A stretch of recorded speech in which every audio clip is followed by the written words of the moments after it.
Today is a vibe check. This is Locked On Baylor. You are Locked On Baylor, your daily podcast on the Baylor Bears, part of the Locked On Podcast Network, your team every day. Welcome to another episode of Locked On Baylor, brought to you by FanDuel. Thank you so much for making it your first listen today and every day. I'm Cameron Stewart, your host. I'm joined by KCEN's own, Baylor Tailgate Show's own, Nicole Shearin. Nicole, you're almost through football season here, almost. You can see the light at the end of the tunnel. You have been working it all from high school up through Baylor. Is it nice to just kind of take a step back and be on the other side being interviewed for once? It really is. Honestly, when I do these sort of things, it's kind of weird to be on the other side of things, right? Because I'm so used to interviewing other people that when I'm being interviewed, I kind of sit back and I'm thinking, oh, this is different, but it's a good different, right? Yeah. I used to, when that would happen to me on the rare occasions that happened to me, I would think in like 20-second sound bites. Yes. Like you would if you were doing the interviewing. What do I want this person to say? So I get that. It's a little different.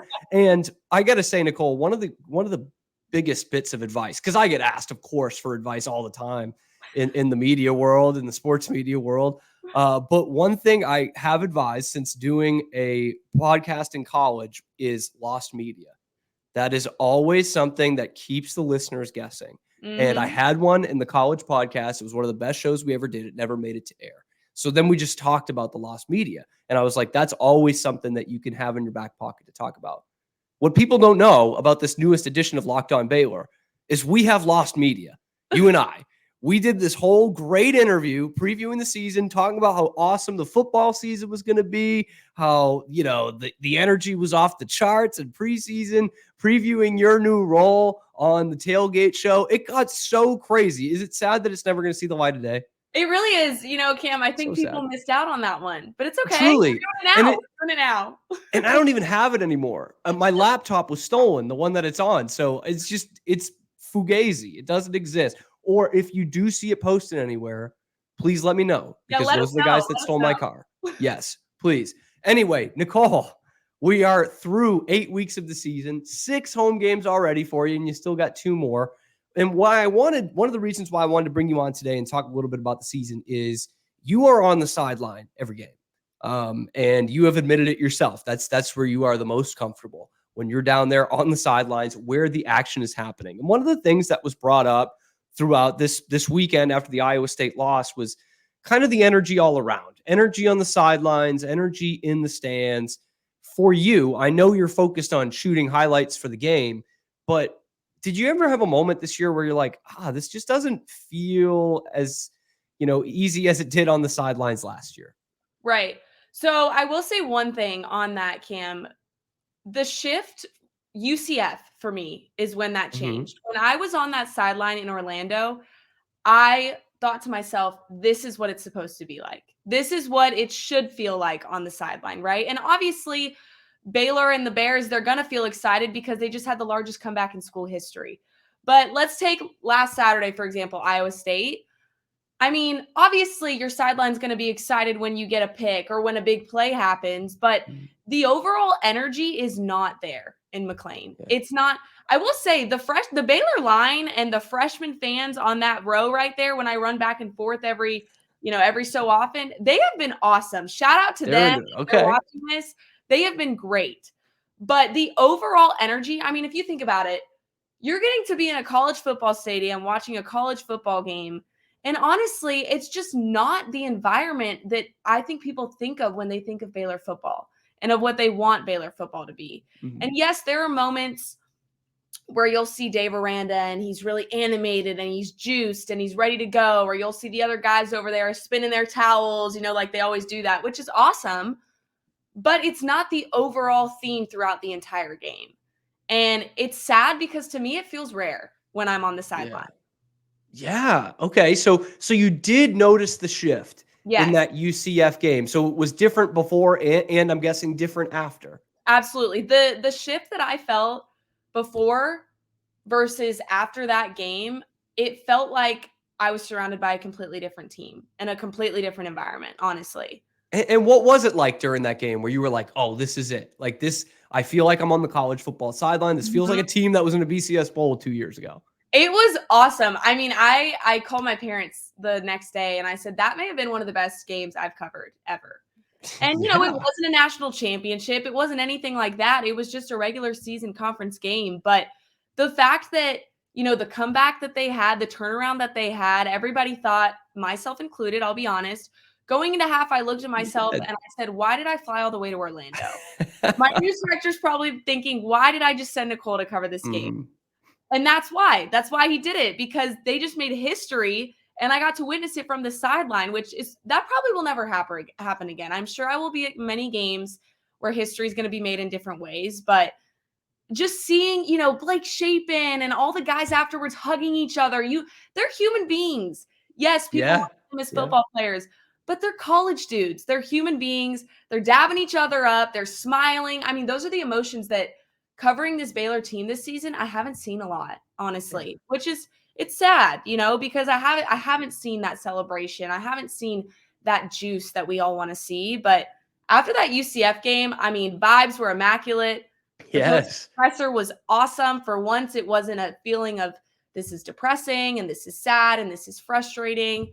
It was a great environment. 10 out of 10 experience for sure. And some people don't know about the craft. We weren't on the laptop probably, but you knew what your highlights were going to be. And it just all changes in the final 10 minutes of the game. Wild ride. And such a Nicole Shearin line in there too. It's not the national championship. That's a UGA grad, by the way, saying, it's not the national championship, but it'll do. It'll do. I had to throw that in there, Cam. I had to, a good comparison. That was a big topic in the Wasp media. And so I'm glad we got to bring that back up. Yes, but talking about the pressers too, you are around Dave a bit more and definitely more than some of, kind of us regular media. You're at all the press conferences, Mondays and post games and all of that. How does it feel just being at that and just getting the same answers over and over? Not as necessarily a knock on Dave, but just like, man, I would love to come in here one day and we have different questions to ask. Right. Absolutely. No, in that regard, it's tough because like you said, you want each Monday when, Dave addresses the media every Monday after the weekend game, you want to go in there thinking I'm going to gain a lot of newer information after this. Right. But the reality is that, and I don't mean this in a bad way, but how many different ways can you say something about a team that's struggling to find their identity, right? And a team that's struggling to perform on the field. Dave talked about it today. I mean, the fast starts, they can't find it. They can't find it until the third and fourth quarter. It's those sort of things where every week these are issues. And I think that shows in itself what kind of struggles this team is facing by the fact that Dave is addressing the same issues every single week. And there doesn't seem to be a lot of improvement in certain areas. Now, I will say, I think it was 2 or 3 Mondays ago. It was after the UCF game, which just goes to show you when they win and things happen, there's new things to talk about. It's fun. Right? Yeah. It's fun.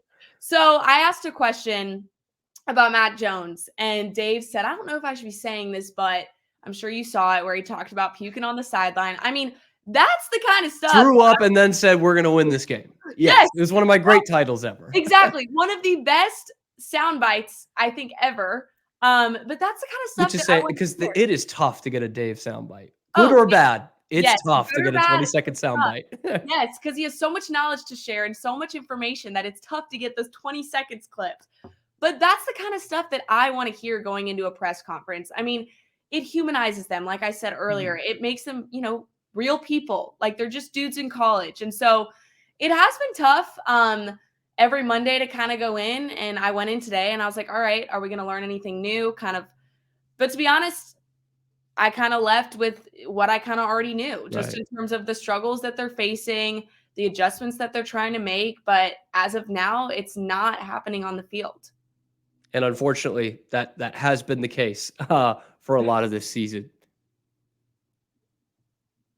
But the good news about this is today's episode is brought to you by FanDuel, which is one of my absolute favorite sponsors over here. They're America's #1 sportsbook. And right now, new customers get $150 in bonus bets with any winning $5 money line bet. $5 money line. It's $150 if your team wins. And if you've been thinking about joining FanDuel, no better time to get in the action. We have the ultimate equinox of sports going on right now. World Series, both NFL and college football, NBA, NHL, all going on right now. This is utopia for people like us. And the app is so easy to use. You can do spreads, player props, over-unders, anything you can think of. So visit FanDuel.com/locked-on and treat this equinox season right. That's FanDuel.com/locked-on. And remember, those new customers get $150 in bonus bets with any winning $5 moneyline bet. FanDuel, official partner of the NFL. All right, Nicole, I want to reference the UCF game a little bit more, not because I want to dwell on Baylor's one shining moment almost this year, but because that was the first game back for Blake Shapen. Yes. And you had noted that it was a shift in the energy on the sideline and with the players on the field, obviously, especially in the second half. How much do you think of that coincided with their leader, a guy who's been much scrutinized, much maligned in the last year plus, but someone the coaching staff and players keep saying they believe in? How much do you think that shifted because number 12 was back out there? I think it was a lot of the reason. I think Blake Shapen is honestly a dog. I think he is. He's got that dog in him. He's got that dog in him. He does. really does. If you look at purely the numbers, Blake Shapen is the most consistent player on this team right now. Sure. Just in terms of pure performance standpoint. But you see it on the sidelines. You see it, watching broadcasts. You saw it against Cincinnati. He is the kind of quarterback that obviously he wants to perform himself on the field, but he's going to be cheering on his guys on the sidelines, hyping everybody up. I remember that one play, I want to say it was against Cincinnati, or maybe it was UCF. I can't remember, but he was hurting. Like something was going on with his injury. He was in some pain, but he kind of got off to the sideline and he kept pushing. He kept going through. He was hitting guys on the back. That's the kind of quarterback you want on your team. You want a leader. You think of that old Ed Reed video. You remember that? Yes. Like, exactly. You all right? No, I'm not all right. But I'm out there for my brothers. That's what I'm like, ready to just overcome a 26-point deficit right now. No, exactly. And you need that kind of energy because like we were saying earlier, that's not really apparent on this Baylor team right now. And I think not having Blake there was a huge missing piece to the puzzle. And then when he came back, that puzzle was kind of filled, but it's not fully complete yet because I don't think the team as a whole has found their identity, which at this point in the season is honestly unacceptable because you've had plenty games to figure that out. And by this point, that identity needs to be found, but it's very apparent to me that it hasn't been found yet. And there's still struggles that have to be worked on. But Blake Shapen is honestly a saving grace in terms of the timing when he came back. And it was very apparent to me of the difference that was made. Yeah, definitely. And one thing you had touched on in the first segment was some of the Dave Aranda energy. Now, that might seem like an oxymoron to some people. I get this all the time about why can't he be excited? And I had mentioned something about the team's lack of energy, and they said, well, they model their head coach. And I said, well, I want to push back on it a little bit for a couple of reasons. That's not to say, Dave Aranda is this rah-rah guy or that his hands are completely clean of this season that we're having. Of course not. But one of the reasons why I want to push back is because we have glimpses of Dave Aranda energy, like real Pete Carroll college football energy. And I know you went to some practices, of course, in the offseason, in the fall camp. Tell me about what he can be like when he's really getting into it. Okay, Cam, I don't think I will ever forget this moment. It was fall camp. I want to say it was day 1 or day 2. And I'm standing there shooting video. And I just see Dave like clapping so loud. He's screaming. I mean, his veins are popping out of his neck. Like he is so intensely into what's going on right now. I don't even know who was next to me, but I turned to the person next to me and I said, who is that guy? Because I have never seen that before. It was crazy. And that's the kind of energy. Obviously, you're not going to have that every word you say, everything you're doing on the sideline. You're not going to act that way. There's a time and place for that. But it showed me that Dave Aranda is capable of that kind of energy. And maybe for him, it comes in spurts. It comes in glimpses.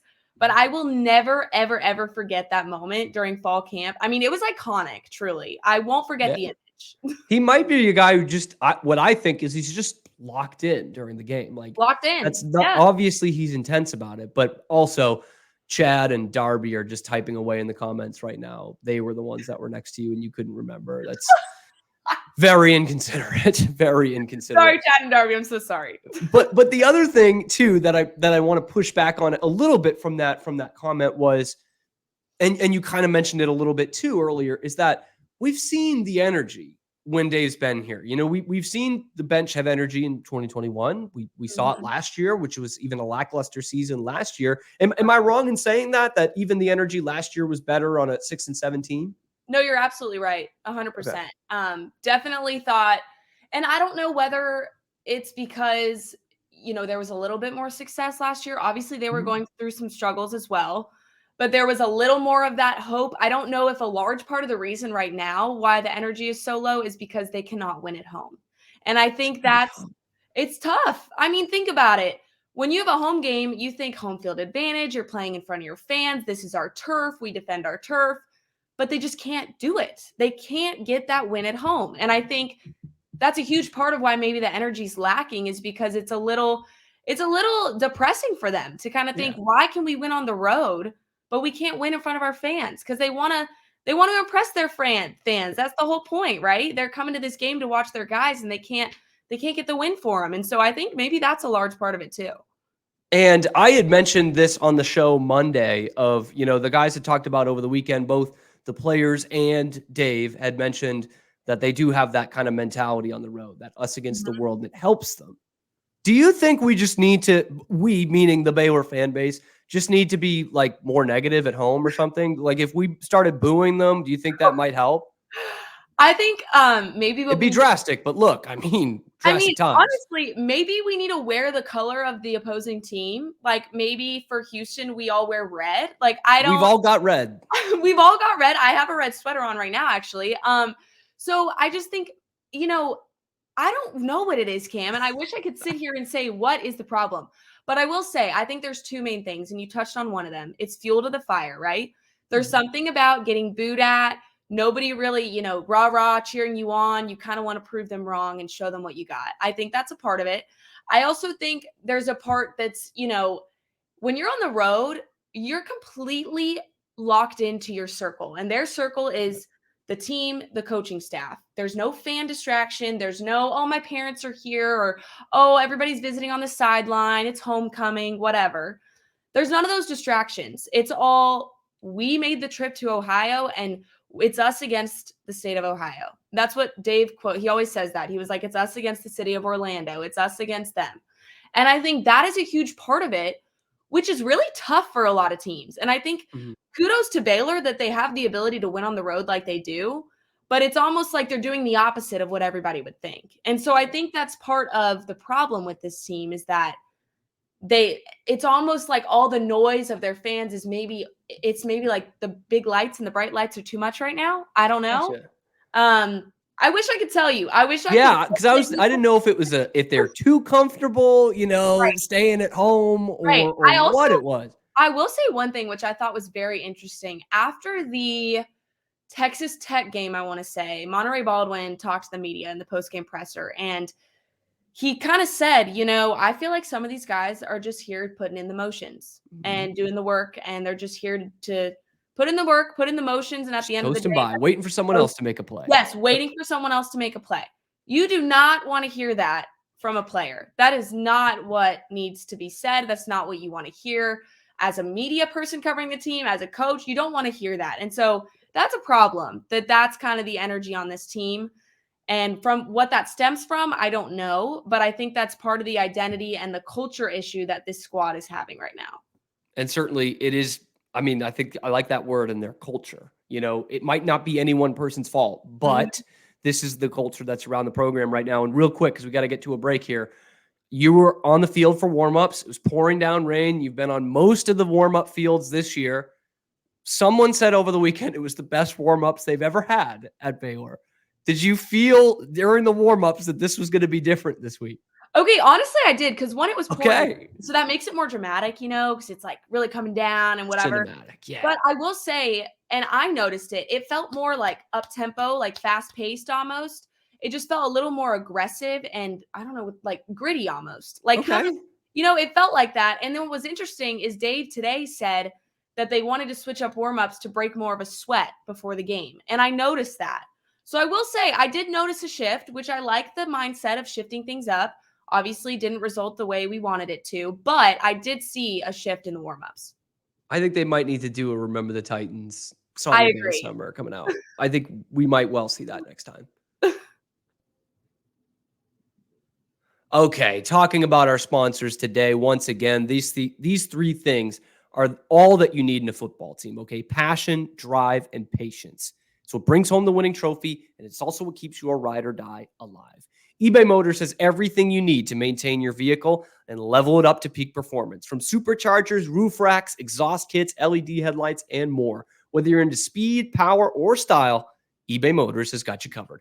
With over 122 million parts for your number one ride or die, you'll always find exactly what you're looking for. And with eBay Guaranteed Fit, your part is guaranteed to fit your ride every time or your money back. Because with eBay Motors, you're burning rubber. You're not burning cash. With all the parts you need at the prices you want, it's easy to turn your car into the MVP Heisman Trophy winner and bring home that win. Keep your ride or die alive at ebaymotors.com. Eligible items only. Exclusions apply. And that eBay Guaranteed Fit only does go with our great customers here in the US of A.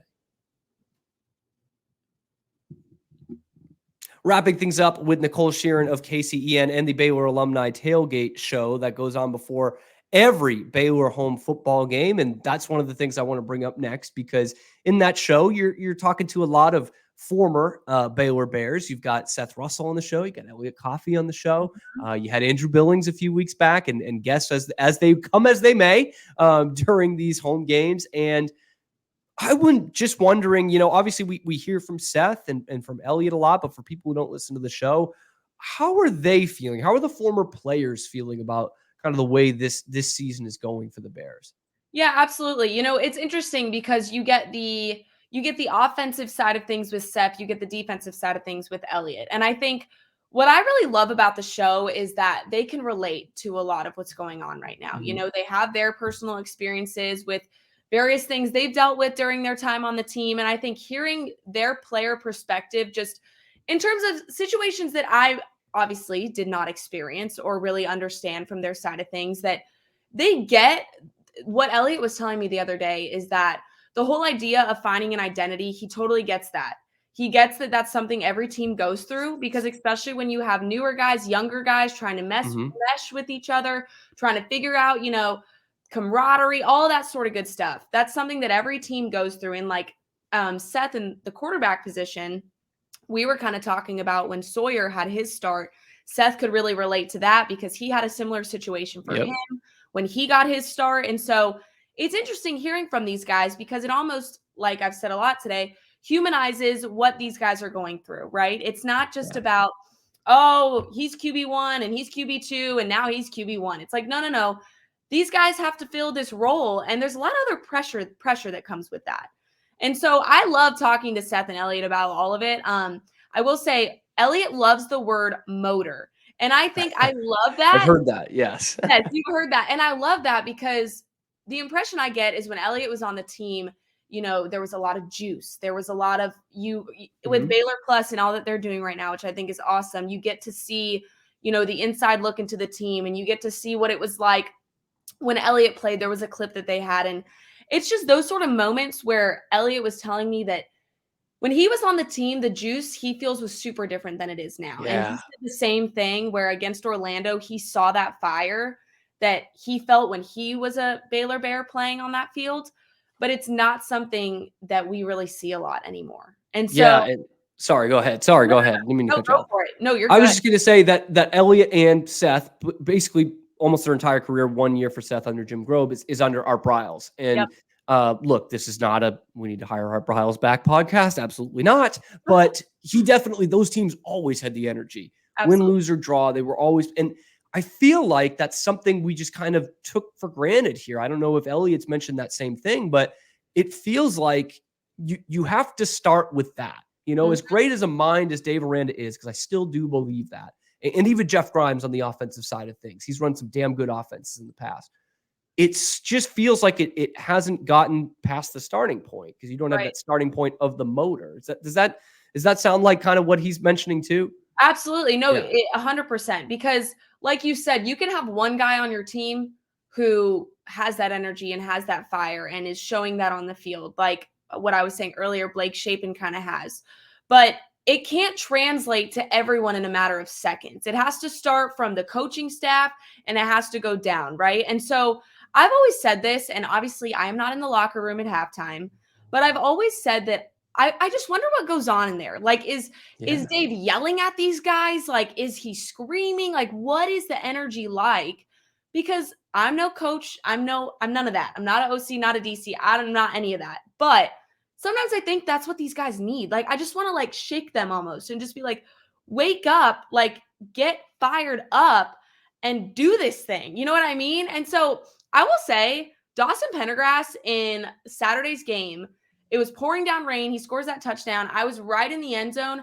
I mean, the way he celebrated that touchdown, I was like, that is what we need all the time from every. We've never had a question on whether he wants to be out there. Exactly. You can see yeah, it in his that's play. never been a question. Yeah. Never been a question. But that's what I'm saying. It's like it should be a domino effect, right? And that's what you hope it is.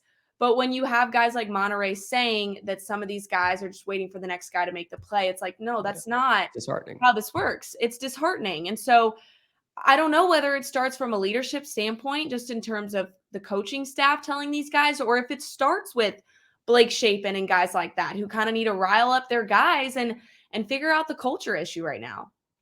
And final thing for me, Nicole, when you're going to be on the sideline this weekend against Houston, in the pregame, from the bench, what do you look for? You obviously know this team well. You've known the shifts very well. What are you looking for to be like, okay, I like where this team's at today? I'm looking for what they look like from the first snap. What is the energy look like from literally the first snap? Because there's a lot, obviously, that's not going to determine the entire game, but there's a lot that can be said from a team based off of what they look like from that first snap. And you notice it from the opponent as well. I remember when Baylor played Texas, I was like, oh, okay, like here we go. Okay. Mm-hmm. So it's one of those things where, one, if you want to intimidate your opponent, you got to be strong from the first snap. But second, if they need to fix this issue of that slow start, then you have to figure that out before you even take the field for pregame warmups, is what it sounds like needs to happen. And so what I'm going to be looking for is I want to see that energy pregame again. I want to see that, grittiness, that hustle, that energy that I was seeing from all those guys. The motor, if you will. The motor. Shout out to Elliot. The motor. Exactly. But then when I watch, Blake Shapen, that first snap, I want to see something happen. I want to see, all right, these guys are here to play today. That's kind of what I'm looking for. Yeah, it's not something we've seen too much of this year. Baylor has led at halftime just 2 of their 6 home games. Yeah. 2. Unacceptable. But Nicole, before we get you out of here, where can people follow along? Where can people find you? Yes. Okay. Follow me on Twitter. It's at Nicole Shearin TV. You can also follow me on Instagram if you want. Same username. You can find more info about me on KCENTV.com if you really want to. But yeah, I'm also on LinkedIn. I'm on all the platforms. Facebook too. I got it all. Just follow me. Yes. And please do Nicole Shearin TV, because I messed up her Twitter handle in the bottom here. If you're watching on YouTube. I didn't even notice. Add the TV at the end. Sure you didn't. You can find her on KCEN as well as the Baylor Alumni Tailgate Show. Nicole, thank you so much for joining us today. And thank you guys for making it your first listen today and every day. This has been and always will be Locked on Baylor.